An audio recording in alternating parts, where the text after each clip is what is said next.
A little over a year ago, I checked out a 360 camera that was incredibly convenient to use and thus went with me on an incredible trip. The Insta360 ONE X turned out to be one of my favorite cameras to use during a trip to Tokyo, Japan, where I was able to get some pretty incredible shots like the one you're looking at right now from Shibuya Crossing. Now, the virtues of a 360 camera are pretty well known. Not only are you able to record literally everything around you, it also gives you the freedom to frame up your shot after you hit that record button and finish your actual filming. And Insta360 created a camera that had all of the conveniences of, let's say, an action cam that you could just fit in your pocket or in one of your smaller bags, and it was like a whole studio in just one camera, including the app that you would use to edit the footage, or on your computer, of course, if you use their studio program. So when they reached out and said, hey, check out our second edition of the Insta360 ONE X, well, I jumped at the chance. Unfortunately, I won't be able to do quite those kinds of incredible shots, but it still has all the same capabilities with a few updates baked in. Hey, it's Joshua Vergara. What's going on, everybody? Here's a look at the Insta360 ONE X2. So you're probably seeing a lot of videos coming out about this camera right now, and quite a few of the YouTubers who would use this camera put it in the situations that the updates actually cater towards, like rugged, outdoorsy types, or even going underwater. After all, this is a fully waterproofed version now of the Insta360 ONE X2. In my case, I don't really do those kinds of activities, especially now that we're not really traveling anywhere. I'm not even going to any dope destinations like I did with the original Insta360 ONE X. So I did my best to find that middle path. I thought the best thing that I could do is I would actually go to a destination, take a little bit of a road trip, and just sort of vlog with this camera and go through some of the features that a 360 camera like this could afford you in that simplistic type of scenario. So with all of that said, this is a look at the footage you can get from the Insta360 ONE X2 via a vlog down to San Diego, where I got some socially distant tacos with some friends and went to the Japanese Friendship Garden. I hope you can hear me using the mics of the Insta360 ONE X2, which is what we're using right now to film some of this footage. Also, I hope you'll forgive me for driving while I am using this, but I thought it would be a fair scenario for the camera because I don't actually have to point it anywhere and use half my brain to drive and the other half to frame up the shot. I just have to have the camera fairly in the vicinity of where I want myself to be and the subject, in this case the beautiful day on the way down to San Diego, outside my windows here in my car. And the thing is, I can just hit record and I'll frame up the shot later using the app or using the studio program on my computer. So I'm just going to hold this up while I'm driving. It's a nice, easy drive from LA down to San Diego, where I plan on using this camera just for a couple of really chill things. While I'm actually making the drive down to San Diego, let's take a look at the actual device itself. It's got a bit of a more ruggedized feel to it, especially around the sides, where you have this sort of patterned or rather textured feel to it. But the rest of it is still this matte black plastic that we still felt from the original Insta360 ONE X. There's a bigger screen on it this time around, and it is a pretty good touchscreen, quite responsive, and it's definitely the kind of screen you want to have when you're previewing what you're about to film or just previewing what you just filmed. Swipe controls allow you to change up a lot of the different settings like the frame rates and the resolutions, also change up the modes, and even change up very minute details like the white balance or even shutter priority or anything like that. It was during that 2-hour drive that I actually charged up the battery because it was around like 40%, so I just left it plugged in for that 2-hour drive in this USB-C port and got it up to full battery by the time I arrived. By the way, for that trip to San Diego, I did not have to charge it up at all anymore. One good visit to the Japanese Friendship Garden and I had all of the footage that I needed without worrying about the battery actually dying out. Tacos El Gordo. How could I not get some of this when I'm down in San Diego? Literally one of the main attractions. I picked up 20 tacos, gonna have a few with a few friends, bring some back. I've never done this drive-through though. I've always eaten at these locations, but obviously with the current conditions, I'm not able to dine in there or even go inside. There are some people dining inside, I don't know how that happened, but the drive-through is definitely going to be the best way to do this. You'll notice that the doors on the side, especially the one for the battery, it's like a very strong latch locking system. After all, it has to cover everything up as much as possible since this body is IPX8 certified for water resistance. Now, spoiler alert, I did not dunk this into any of the ponds at the Japanese Friendship Garden. As much as I kind of thought I should, I wanted to be sure that I didn't haphazardly damage this camera since I was trying to test it in a very normal scenario. My husband is actually throwing his Yay, as well. we are in. Oh my god, this is beautiful already. Wait, have you been to the new Chinese part of the Yes, thingy? the one part of it that I would want to see won't open until next year.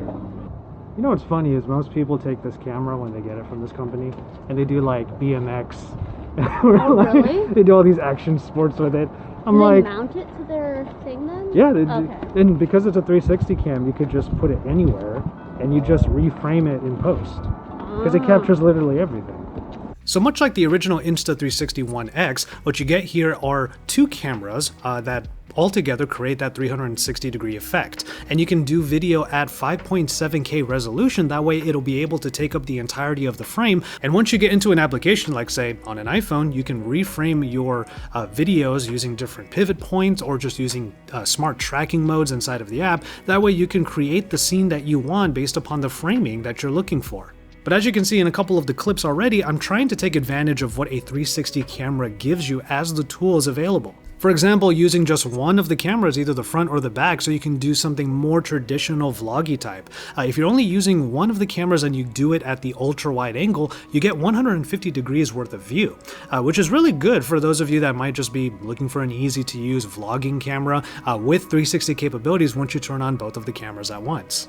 But of course, one of the main reasons why you would get one of these is because of its included accessories that give you even more freedom. This right here is the telescoping selfie stick, which you just put on the tripod mount here at the top, and then you just untwist it a little bit and you get even more distance. You'll just put the camera at the end of the selfie stick, hold it kind of at your side, and the camera will already know to remove the selfie stick in post. Now in the footage, it does make for this look where you seem like you're holding something, but then there's nothing in your hand, so it's just kind of like you're awkwardly leaving your hand by your side. But of course, just like with the original 360 cam, it's really nice that it's able to do all of this automatically without you having to do that editing yourself. And with a 360 cam like this, because you don't have to worry so much about where you're framing up your shot because you'll do that later, you can use the selfie stick to get the camera out in many different places. Have it in a very weird spot that you wouldn't normally put a camera because those don't have the same capabilities as a small 360 cam like this. Hold it to the side and then use the app in order to zoom out just enough so you can create a really gnarly effect. Or honestly, maybe you just want to have a slow motion clip of, let's say, a waterfall and you get a lot closer to it because the selfie stick allows you to. Speaking of slow motion, that is done using the 3K resolution at 100 frames per second. Now, I don't want to leave all of the extra fun out of this. I did get into my office earlier today and immediately did a bullet time here in my office. If you were to get the full bullet time accessory kit, what you get is the selfie stick, but also a small tripod that has a rotating head. And here you have two different quarter 20 tripod mounts, and one of them goes sideways, and you just connect it like this. Now, if I was in Tokyo, Japan, I probably would have smacked someone in the face by extending this to its full range and then trying to do it like in some sort of like shrine or in some sort of park or something like that. That's why I never did it with the Insta360 ONE X back then. You then select bullet time in the camera itself so that it turns on the slow motion in particular, and then you just go nuts with this rotating selfie stick in order to get a bullet time effect. I'm sure you're pretty familiar with this. But you know what, that's just one of the many fun modes that are included in the Insta360 application that you have either on your iOS or Android device. There's actually a bunch of cloning modes, and one of them just asks you to turn on the video mode, spend a little bit of time in certain sections of your 360 frame, and it will do the rest of the work for you. Here's an example of that. So is this a camera that I would recommend to everybody? Well, it's certainly one of the best tools that you can have for incredibly stylistic shots. You can think of it a little bit like an action cam, where it does provide you very wide angle shots. It can give you a lot of good stabilization because it's able to cut into the frame and provide that electronic stabilization if you need it. But ultimately, it's not going to replace the many different cameras that you might be using for your creative endeavors. Can you rely on it as like a quick and easy to use vlogging tool? Yes and no, because editing the actual 360 footage, if you're going to use 360 all the time, can be a bit of a chore. On the one hand, you would have your application where you have to set up the framing and then download the clip down to your camera roll, which then goes into your editor, and then you finally get to edit the full vlog together.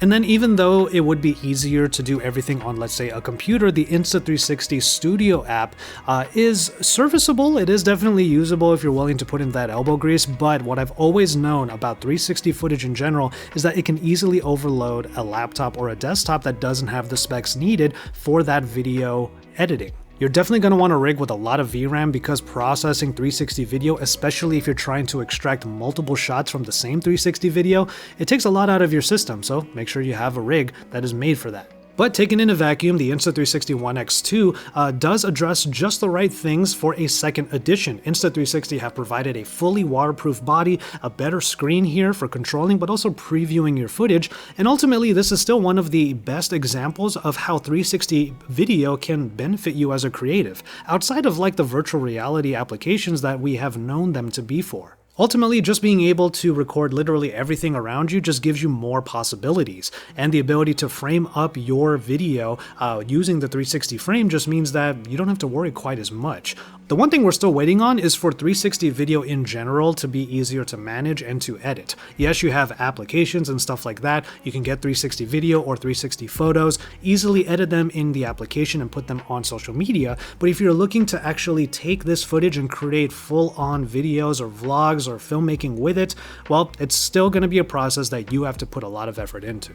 And so there you have it, my thoughts on the Insta360 ONE X2. A really chill vlog, which is really my style when it comes to stuff like this. I'm not going to jump into the sea or go off-roading or anything like that, so I hope you were able to get at least a little bit of insight from my video using this camera in a much more, let's say, chill scenario. Let me know what you think of the Insta360 ONE X2. Do you have the original one? What were some of your best memories or favorite times using that 360 cam? Let me know what your scenarios are like for a camera like this. At the very least, drop some likes on this video and subscribe to my channel if you haven't already. With all that said, I'm going to go ahead and call it on this one. Thank you so much for watching. Take care of yourselves and each other, and enjoy your tea, everybody.